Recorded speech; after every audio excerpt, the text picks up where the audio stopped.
All right, this week on Travel Tips, we're going to be bringing you a shorter episode every single day. It's all about long-term travel, the first of which is planning and saving for long-term travel. Our first trip was pretty easy to plan, actually. I really wanted to go to Iceland. Matthew really wanted to go to New Zealand and Australia. And so we hit those 2 points on the map, drew a line, and then kind of moved the line around to meet our needs. Planning, though, there's really no wrong place to go. Anywhere in the world that you go, there's going to be something interesting, something unique, something you haven't seen before, something you should experience at some point in time. I wouldn't go to Syria right now. If you value your life, I wouldn't go to Syria. Okay. So, planning out your trip. Figure out what exactly you want to accomplish in the trip. For me, or for us, we wanted to circumnavigate the globe.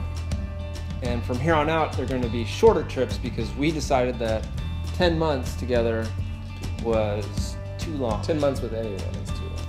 10 months with anyone, traveling with anyone is too long. So, when Matthew gets married, you should tell his wife that. Yeah. So, long-term travel is the best way to keep expenses down while seeing the most amount that you can possibly see. As we mentioned, the most expensive thing is getting the flight over there, wherever you're going. Exactly. So the longer you spend over there, the fewer times you have to go back, and obviously you're saving money. Exactly. And so our trips are going to be anywhere from 2 to 3 months from this point forward to kind of hit that sweet spot of being able to stand each other for a certain amount of time and saving more money. And we're hoping to get a third person. I think a third person would help, kind of break up the monotony from time to time. We're diverting. Well, we're talking about planning to get a third person. Also, for things like if you want to book hostels or hotels or Airbnbs, if you travel with 3 or 4 people, expenses, you're going to keep expenses down. If you want to rent a car, you're going to keep expenses down if you travel with multiple people. The planning, depending on what region you're going to, obviously you're going to want to need to get vaccinations if you're going to go to Africa or Asia. There are no vaccinations necessary for going to Europe, which is great. You're going to need to plan out visas ahead of time, figure out the visa situation for every country that you can possibly go to on your trip. Learn a whole bunch about where you're going.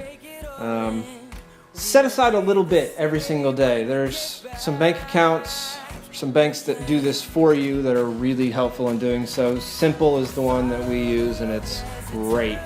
You can say, I need this much money by this date, and every single day it will set aside just a little bit of what's in your bank account to your goal. And so that's an easy way to do it without having to think too much. So that's it for planning and saving for long-term travel. Tomorrow we're going to talk about preparing for long-term travel, which is slightly different, and we'll give you the reasons why tomorrow. But as for now, subscribe to us on YouTube, follow us on Facebook, Instagram, Twitter. Go check out our website at Back to the Peaceful Sea. Drop a like on the video if you enjoyed it. Put comments below, ask us questions, tell us why we suck, or tell Jake that he's ugly. Do any of those things. We'll talk to you tomorrow. Back to the peaceful sea.